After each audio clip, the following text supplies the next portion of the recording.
Welcome to today's Around the WaterCooler session, brought to you by CIO WaterCooler TV. I'm lucky today to be joined by a panel of 4 experts to talk about how hybrid working is having an impact on the enterprise sector.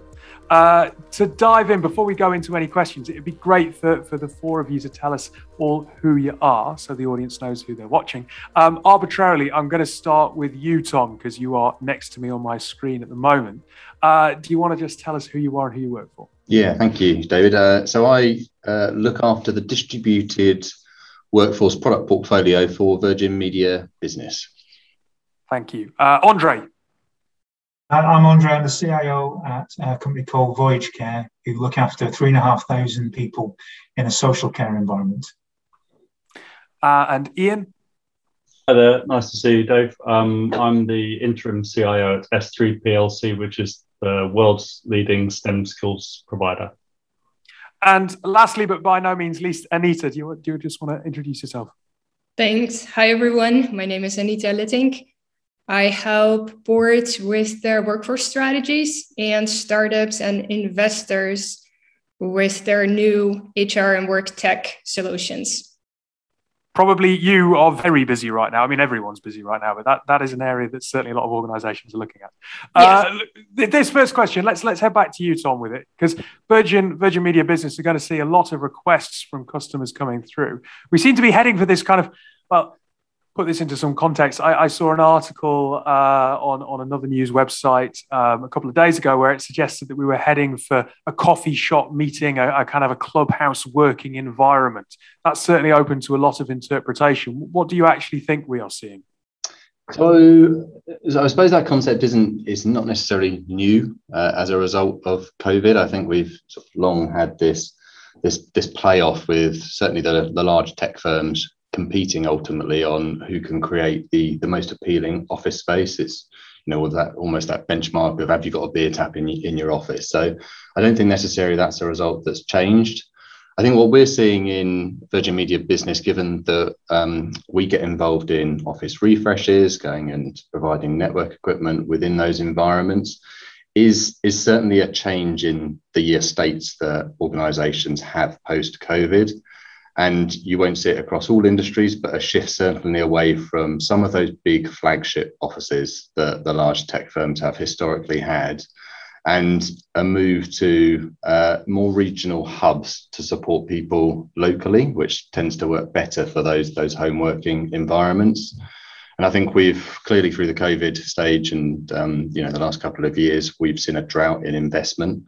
Yet I think what we're now seeing is almost a universal change event from all organisations at the moment. As they come out of the COVID situation, they start to think about how do they entice people back to the office environment, and then out of the offices that are going to remain, what do they really become, and how do they turn them almost into being hyper collaborative environments to promote those types of activities that work best in the in-office environment, rather than those sorts of things that actually can be done better working from home. And that's what we're really starting to see. So lots of requests right now, but it's very much consulting with organisations and trying to figure out where are they going to grow offices and where do they need to redistribute sort of estates across the country. I imagine what Tom's describing there is quite familiar with everybody. I suppose, Anita, you're also dealing with a lot of organisations. Out in media, it would seem that some of the big tech players have one idea one week, and then all of a sudden there's a massive change of direction. How easy is that to deal with? What's driving that, given that what Tom's saying makes perfect sense, but wouldn't seem to be prone to that sudden lurch in direction? Yeah, I think, like Tom mentioned, this was already happening before the pandemic. I have been working remotely for the past 10 years at least. My teams were scattered all over the world. And so I think a lot of people were already getting used to that approach, but now the pandemic sort of threw everyone in the same boat without a lot of preparation and thought. And what you see right now is that companies are rethinking their approach to work. And what I always advise them to do is really, bring it down to activities and then determine per activity where that takes place. And then based on that, decide how you are going back to the office and when you are going back to the office, because the pandemic is far from over. And we saw recently that people pushed the date to go back to the office back again. Companies declaring that they're now looking at January of 2022. So I think it's way too early to determine what's going to happen. We're really figuring it out as we are living through the pandemic. Just out of interest then, because we started this conversation by kind of setting out what organizations are looking for. But Ian, you're working in a business where as a recruiter, there's going to be quite a few younger members of staff, given it's a sales environment. I know that those types of environment, you tend to find that, the 21, 22, 23-year-olds who move to London, a lot of their working environment is also their social environment. They're desperate to get back into the office, whatever their organization might say. What do you think employees are actually looking for from working environments?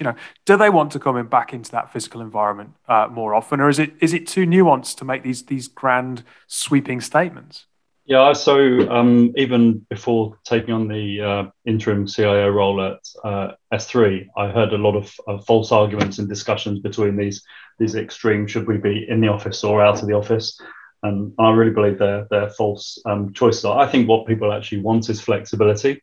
I think it's great to have an office available when the environment is set up appropriately and people can go in the right numbers, et cetera, et cetera. I mean, I think people have probably now moved well past the basic needs of getting equipment in place and probably patching up all the, any gaps that were left and docking stations and getting people suitably set up. But I do genuinely people that feel that people want to be able to decide on their own schedule. I've seen some really interesting examples where team colleagues have actually flipped traditional working hours around quite a lot to actually meet their own family situation. Maybe they're caring for people, or they just have children they need to take care of, and all the associated responsibilities that come with that.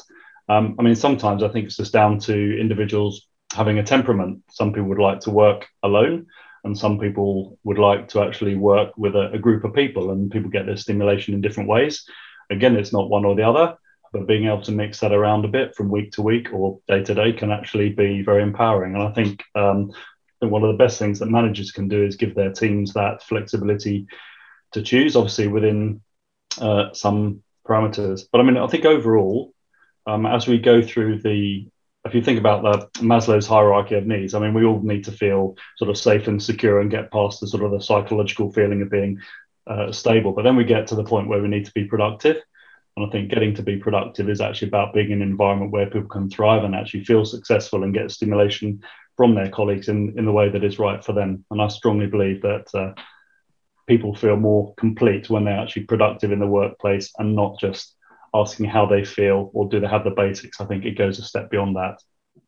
Tom, just building on a point there that Ian's making, managers making sure that staff feel that they have a choice. I mean, I've seen people beginning to return to offices, but even though they're returning to offices in meetings, they may as well be sat at home because everyone's logging into voice calls still and the meeting rooms are empty. So I suppose this is as much about the physical estate as it is still going to be about providing access to tools and business apps, right? Well, yeah. I think that's absolutely right. I do think it's interesting what you said, Ian, that you can't make those sweeping statements. It is about individuals, and there are those who are desperate to be in an office environment. But as you rightly say there, David, the question is, are others in that environment, will they get the interaction they're looking for?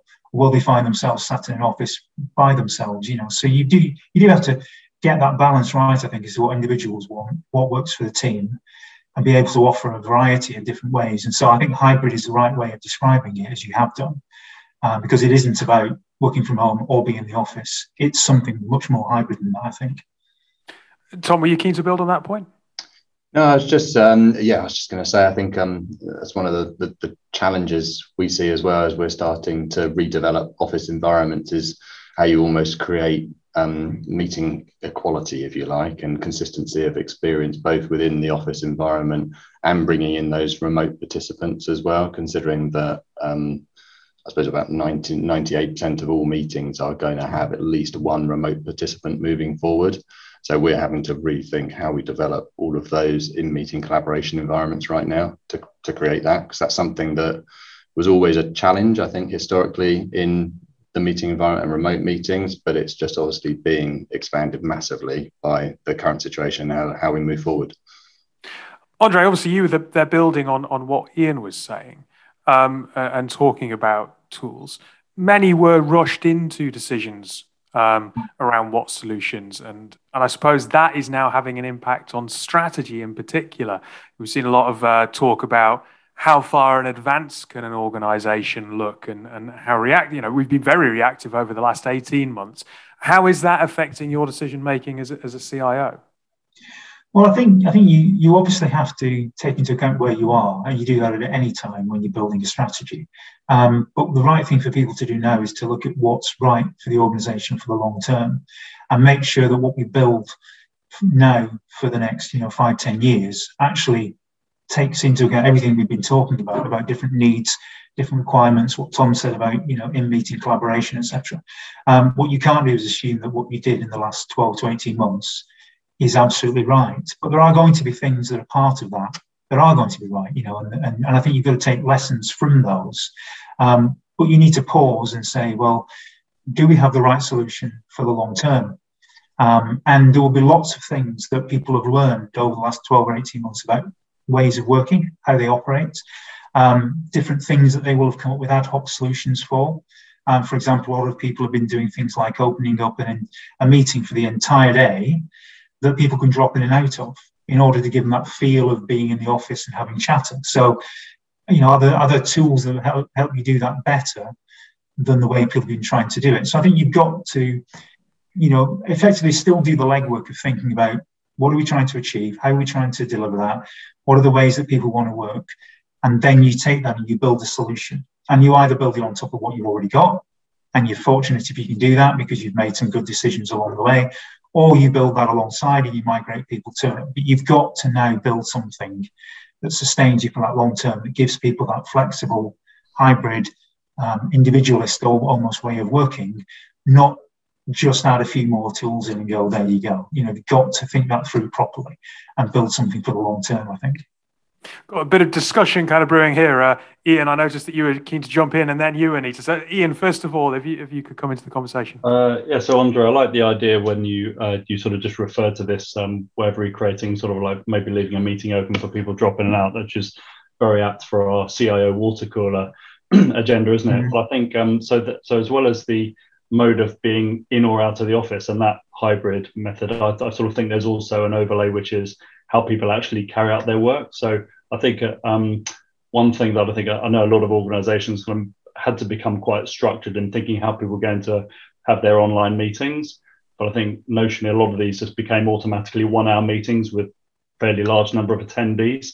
And because people obviously are very keen to show that they're productive and fully engaged, people would attend these meetings very diligently. And there's nothing wrong with that, because there's a great need for formal structured meetings with a clear agenda. But I think there's also a place for that, I wouldn't say erratic, but that fairly informal interaction that we can normally have in an office. So we can't recreate all of that necessarily, but we can also use these collaboration tools, whatever it is we're using now, to just have shorter bursts of interaction as we would call someone or walk over to someone. And sometimes I think it's great just to have a 20 or 40-minute working session where you're just sharing and just talking through something on a screen, not necessarily having to fill it with an agenda. But I think that again, to me, that goes towards being quite productive and people feeling that they can actually work and produce something in the course of their conversation and not just attending a meeting. Anita? Yeah, I'm going to pick up on something that you mentioned earlier about the solutions that people started to use. And my observation is actually a little bit different. What I noticed last year, and I fully understand that, but that a lot of companies started to expand on the solutions that they were already using simply because they had those relationships with these vendors. And this was a quick and easy way to get people the functionality that they needed. But that is not necessarily the functionality that is fit for work in the 2020s. And I think that now that everything is a little bit calmer, companies really need to sit down with each other and discuss okay, so how are we going to work going forward? How are we going to lead our people going forward? And then also take a look at what young companies are putting on the market, what they are developing, because a lot of the young people that you work with are used to a different type of solution, to different types of responses, have different wishes towards technology and solutions and way of working. And I think a lot of the new solutions reflect that much better than solutions that we have been using since the 2010s and that were built on the technologies that we developed in the 2000s and the 2010s. So that's my 2 cents. There's a couple of interesting points there about, I suppose, the different ways in which different people like to communicate, and maybe we shouldn't be as. I won't make the generalization of young people and old people. Like what you're saying is perfectly right. And then Ian, you're talking about short bursts of communication. It again proves that different platforms work for different people. Tom, does it kind of suggest that one platform approaches are something that we have to move away from? And if we do, how does an organization integrate multiple different channels of communication and do it effectively?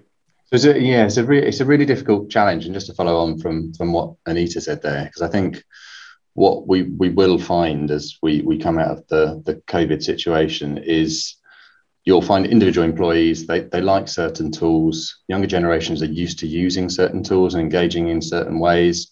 And there's almost, I suppose, a mass amount of shadow IT and practices that have been probably created during this period of time. And that creates quite a quandary for large organizations, because a lot of the applications that people are now probably using in the background are what they would have really wanted to police and close down. And I think it's really for organizations to try and figure out how can we securely enable some of these newer applications that aren't seen as, if you like, official, large enterprise scaled type services, because people use them, they like them, and somehow we need to find a way to facilitate them in the corporate environment. Ian, sorry, you were keen to jump in. Yes, look, I mean, sometimes there will be a little bit of a proliferation of preferred tools. I think a good response to that, rather than the corporate kind of controlling response, is perhaps to throw it back to the, I don't know, so let's say create some communities of practice of the people that use the tools for particular reasons. I mean, obviously, if everyone's using all different tools in random combinations, at some point you're unable to actually communicate. So that's dysfunctional at one end of the spectrum. But, if there are half a dozen or a dozen tools, but their use in different for different types of collaboration can be agreed by the communities that would like to use them, then I think often these things can be kind of self-resolving on their own without a sort of a heavy-handed corporate approach. But maybe for the mainstream of corporate communications, there probably does need to be some sort of standard at the centre, but a lot of flexibility around the edges, I'd suggest. Anita, just out of interest, are organisations thinking about the socioeconomic differences that we see in our population? Should they? Is it their responsibility? For example, prior to the pandemic, I went into an office along with all my colleagues. We all had the same internet access. I was living in West London. Funnily enough, you'd think good internet access, actually rubbish internet access. And when myself and my wife were both working from home, one of us would regularly boot each other off a call. Now I've moved to a new build house in Kent, which has got, it's new build, so it's hooked up to fibre. That's great for me, who's got the ability to do that, but not everyone does. And I think we could get quite complacent in thinking that tech is freely and readily available for everybody. So should organizations be thinking about this? Yeah, they should absolutely be thinking about it. Now, on the one hand side, we shouldn't underestimate the level of technology that is available around the globe, especially when it comes to mobile phones. But we also shouldn't overestimate the access to technology that people have. And so companies should really carefully think through their workforce, through their population, and understand what is and isn't possible. And I think that's not only from a technology perspective, but think, for instance, about the differences especially last year, between office type workers and frontline workers who didn't have the luxury to work from home. So last year, the solution for a lot of companies was to throw a lot of plastic at it and to give them masks, to give them plastic daily clothing. I think what we're seeing now, what I see a lot with companies, is that they're actually thinking through what kind of technology solutions can we put out to help these people? How can we maybe organize the work a little bit different so that also frontline workers don't have to be frontline all the time, but that we can bring some variation into the work so that they can benefit from some of the things that we have learned from white collar or office workers. And there's just a host of solutions coming onto the market that are focused especially on these frontline employees, until including the pay on demand, because typically they are from lower socioeconomic classes than white collar workers would be. So if you watch this space carefully, there's a lot going on with respect to making sure that also frontline workers have safe environments to work in. Andre, just to bring you in on that point, because I suppose, if we think about the organizations that everyone works for here, as CIO of a private healthcare provider, you have that blend of frontline and remote workers. And I suppose you do have to make sure that you're providing an environment that they feel safe in. I think you do. We'd begun work on our digitization and digital journey prior to the pandemic, but of course it continued through and will continue beyond. And I think you do have to, it's really interesting hearing Anita say it, you have to think about what's appropriate for the role that people are playing. And then you also have to layer onto that the individuals that are taking part in playing those roles. So not every individual, performing a certain role will be the same, but you want to give them the best flexibility you can to operate in those roles. And I think we're going to see, over the coming years, a much greater level of flexibility in every role that people undertake, but equipping them to do that through digital technology, and that maybe could be handheld devices, it may be certain systems people have access to, it may be connectivity that helps them do that role. But I think you've got to analyse the roles and look at what are the different elements of it. And there are some things that people have to perform that have to be in a certain place, have to be in a certain environment, and it's got to be done in a certain way. And then there's other parts of what they do that can be taken away and performed, in a batch. You can take some administrative work away and spend a day at home, just, getting that done quietly. And then you get your flexible working in the office or work environment, working at home arrangements as well. So I think you've got to think about, which is why I was interested, as it was discussed at the start, about, really thinking about what's personal to an individual. What do they need? You've got to think of the role. You've got to think of those people. And then you've got to find the solutions, and as we said earlier, they're not necessarily the solutions that people have put in the last 12 to 18 months. And they may be some of the things developed, as Tom talked about, with shadow IT, ways that people have found working around situations. And we've got to listen to those people, take them on board, because chances are they've got something to teach us as well. Then as a last question, because I noticed that we are beginning to get short on time. Tom, if I come back to you, listening to what Andre is saying there, we're talking about flexibility, we're talking about having to think about each individual in their role. You probably have that wonderful opportunity to see what all of your clients are doing. There's been a hell of a lot of talk about productivity. How does productivity fit into this picture? Because there seems to, again, be two extremes. Ian talked about extremes of one or the other. Again, this is something where people seem to go, pandemic's been brilliant for productivity. Pandemic's been awful for productivity. What's the reality? So I think the reality is it varies massively, dependent on the industry and the individual, really. So I think for some types of activity, there's no doubt that working at home is fantastic. If you're sitting there writing a document, then squirreling away in a room at home is probably much easier than doing that in an open plan office. But then you have to look at people's individual circumstances as well. And speaking from personal experience here, being at home means that I'm working in a house with a 1-year-old and a 3-year-old that are constantly bashing down the door. So there's no doubt that my personal productivity is slightly challenged when I'm working at home. And I personally prefer to balance my working life more in the office with a little bit of working at home where it's sort of suitable. So I think it's hugely variable. I think it's the increases in productivity are definitely there. I think they've been slightly overcooked. And it's like I say, it's just very much down to personal preference, the type of work that you're doing, really. As a last point, does anyone have anything to add on that productivity point? Because it does seem to be one of those things that organizations are rightly focused on, but it's very difficult to know how to measure.